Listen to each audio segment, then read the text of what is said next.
everyone, so today we're going to talk about multiple food crises about to collide. Prepare wisely. I'm going to talk about 4 different food crises that we're having right now. Of course, there are a few more, but these are the ones I'm going to focus on for today. So the first one I'm going to talk about is bird flu. It is estimated that 24 million birds so far, or 24 million chickens rather, have been killed due to an avian flu outbreak. This, of course, will lead to a shortage in the availability of chicken. And additionally, the first case of avian flu has been found in a prisoner in the U.S. So unfortunately, this might lead to another pandemic. The next one I'm going to talk about is fuel shortages. So many of us thought that this would just lead to having to commute to work for a couple of days.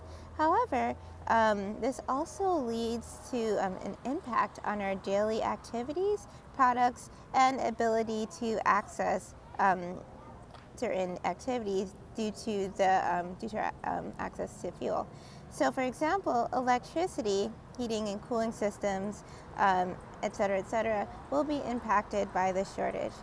Unfortunately, this will also affect our food supply as well. So, fuel is actually used to produce things such as fertilizer, which of course is used to produce food. And due to the increase in fuel prices, this will also lead to an increase, inevitably, in the production of food. And also this would lead to a limitation in our ability to distribute this food.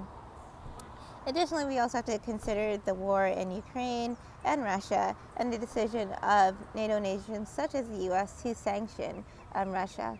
And so unfortunately, it is projected that we will have less food than we normally will.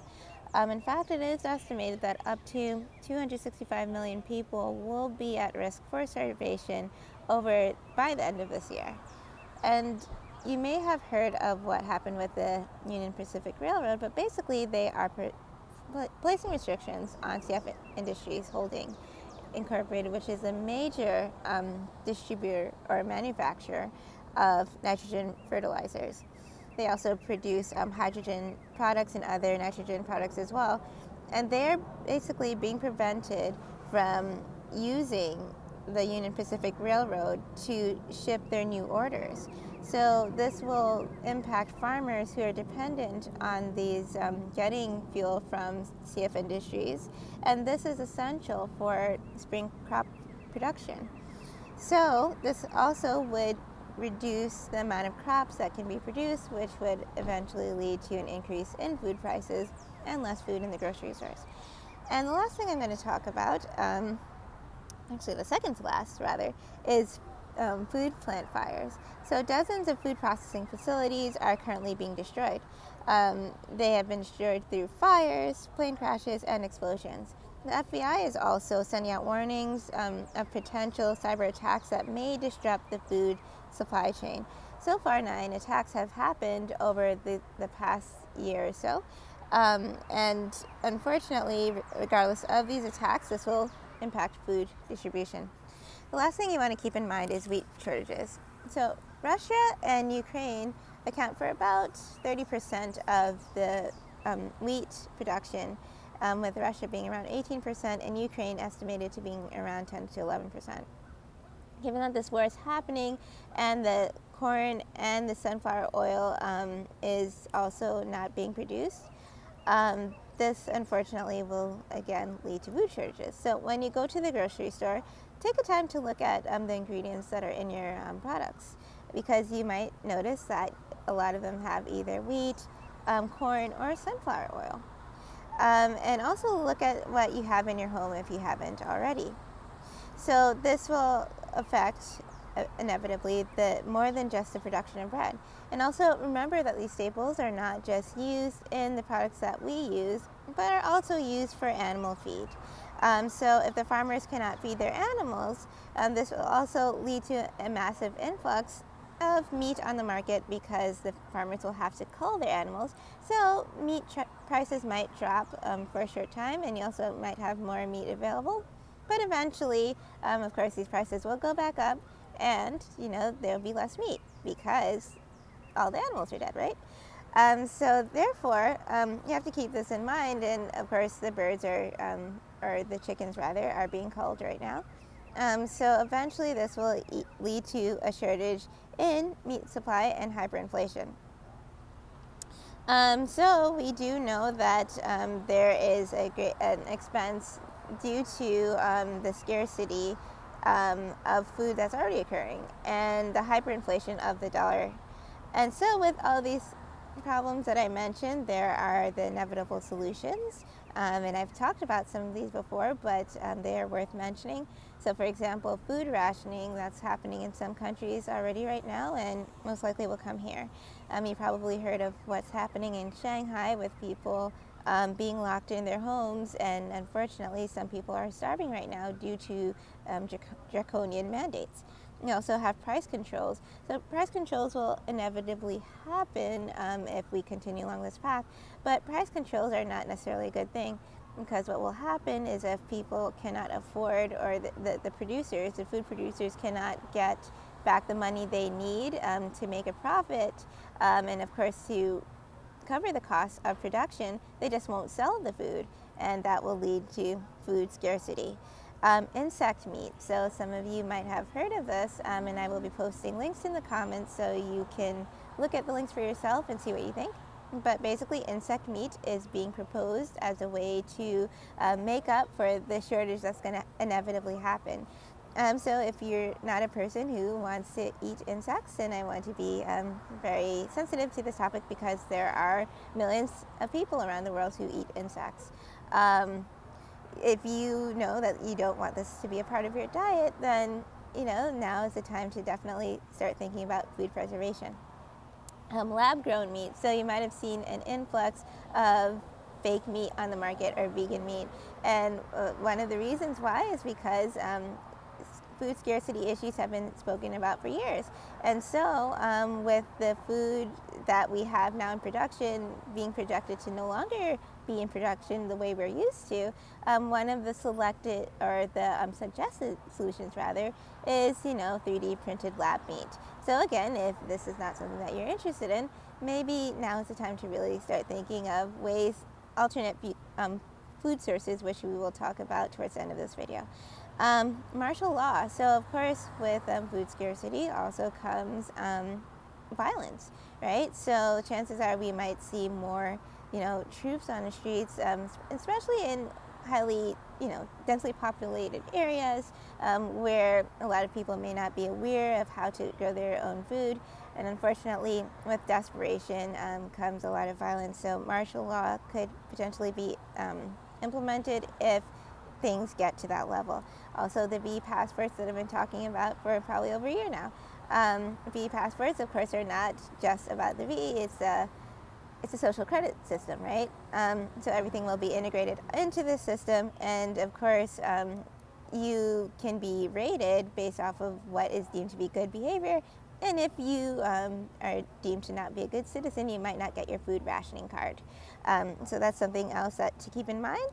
And ultimately, this will be a total surveillance state given our trajectory. So what can you do right now to ensure that we don't go down this route? So the first thing that we can all do is make sure to stop supporting policies before we research them, right? Because unfortunately this has been happening over the past couple of years, and this has led us to a point where we are right now. So understand how what we are supporting affects those around us as well as those outside of the country, because what happens in the US, and really we have become more an integrated, more global society, so what we do in our country is not just about us, it also has to do with the rest of the world, so we want to be mindful of that. Stop electing those who are poor managers of resources and people. As actually Dr. Miles Monroe says, and I totally agree with him, there is no lack of resources. And even in countries we deem poor, which are technically not poor or a limited resource, but they are resource exploited and poorly managed. The next thing we can do is seek God for wisdom. So these issues will eventually become prominent due to, unfortunately, poor decision making, not just the war in Russia, but we also have endless money printing, and this has been happening for decades. The C-19 policies, which are ineffective, have not worked, and unfortunately led to more despair and destruction. Wars in the Middle East that we've had again for decades, wasteful spending, etc., etc. So this process would have happened eventually due to those issues, as well as many others that that not just I, but others have spoken about before. But this process was accelerated by the C-19 policies, and also finding an alternative source of food. So ways you can do that is to either grow your own, support local farmers and food production facilities, start community gardens, look into establishing food preservation facilities in your neighborhood, start stocking up on food, and if you haven't already, buy a little bit extra of the non-perishable items each time you go to the grocery store. Make sure you focus on foods with long shelf life. And learning how to even can your own food. So we had a food canning seminar, which I will be reposting again for you to view at a later time. But we're coming down to the conclusion. And the last one is to find or build a support network. So it is more difficult to do this on your own, so find those who can see what is happening and are willing to take specific and measurable steps towards resiliency and self-sustainability. So to wrap up, Proverbs 22 verse 3 states, a prudent person foresees danger and takes precautions. A simpleton goes on blindly and suffers consequences. So in Genesis 41, Pharaoh has a dream. And this dream basically shows 7 skinny cows consuming 7 fat cows. Joseph, who was a faithful servant of God, interprets the dream to mean that there would be 7 years of famine following 7 years of plenty. In response to this dream, Joseph makes a preparation to store up food, not just for himself, but for the people in Egypt, so that when the famine came, he was also able to provide for himself, his family, and the Egyptian people. So are you prepared to, as you prepare during this time, remember that what you're doing is not just for yourself, but for those who God brings your way. And remember that it should not be done in a spirit of fear, but it should be done in the spirit of being aware of the things that are going on, being faithful to what God has called you to do, and acknowledging the signs that God has already given us. So I'll just be reading Matthew 16 verses 1 through 4, and then we'll definitely be closing. Okay. So the Pharisees also with the Sadducees came and tempting, desired him that he would show them signs from heaven. He answered and saying unto them, when it is evening, ye say it will be fair weather, for the sky is red. And in the morning it will be foul weather today, for the sky is red and lowering. O ye hypocrites, ye can discern the face of the sky, but ye cannot discern the signs of the time. A wicked and adulterous generation seeketh after a sign, and there shall be no sign given unto it, but the sign of the prophet Jonas. So we already have enough signs. So we already see all the things that are happening today. So we don't need any more signs. We just need to be faithful to the last thing that God has called us to do. And then he will give us additional instructions. But if we have not been faithful to the last thing that God calls us to do, why would he tell us anything else? So the last thing to remember is that there's a limited time to do what God has called us to do. So eventually these things must come to pass at some point. So while there is a window of opportunity, let us do the work that will not only impact us and the people around us right now, but it will also impact the future and the future generations that are coming behind us. So to close, I'll be reading John 9 verse 4. So that says, I must work the works of him that sent me while it is day, because the night cometh when no man can work. All right, so that'll be all, and I'll see you in the next video.